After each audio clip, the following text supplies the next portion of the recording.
The tension in Ferguson, Missouri over an unarmed teen who was shot to death by a police officer. There were 2 deaths and 78 arrests just last night, sparking a national discussion about local police using military gear on city streets. In fact, dozens of towns around Connecticut have collected military gear and weapons. It's something our chief investigator David Iverson is digging into for us. He joins us live tonight in studio with more. David. Right, Keith, we asked the Department of Defense for a decade's worth of items sent to departments across Connecticut. In all, it's about more than 1,000 items, and now it has some calling for laws to change. The doors are heavy on this military-grade light armored vehicle, or LAV. They're meant to be that way. Trucks like this are the ones that kept soldiers safe in the Gulf and Iraq wars. But this tank-like vehicle is not a battlefield. It's sitting in a Fairfield police garage. Even Police Chief Gary McNamara will admit it. Its appearance is intimidating. I can tell you that this piece of equipment, although intimidating, certainly didn't have that look of intimidation when we were utilizing it during Sandy. Police use this vehicle to search for trapped residents in Hurricane Sandy's aftermath, an operation that would have taken longer if they didn't have a vehicle like this.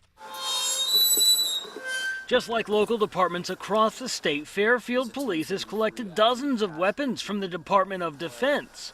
What we have to be prepared for is to have resources in case we're put in a position where we could utilize something. But others are not convinced. It's more the heavy artillery that creates this warfare mentality. David McGuire with the American Civil Liberties Union wants more oversight into tools just like these. The fear is that local law enforcement will begin to treat the people they serve as the enemy, and that is a real concern. We're not militarizing our police department. Our tactics aren't necessarily changing. What we're doing is utilizing surplus material from the military for certain situations. Oftentimes, McGuire says there are no records for when these tools are used, and that is what he wants changed.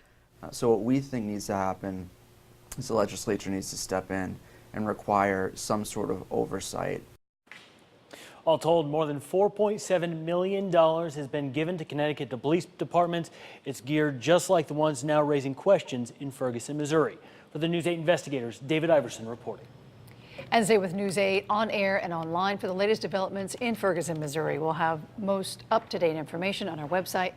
If you have something you think needs to be looked into, call News 8 investigators 203-402-TIP-8.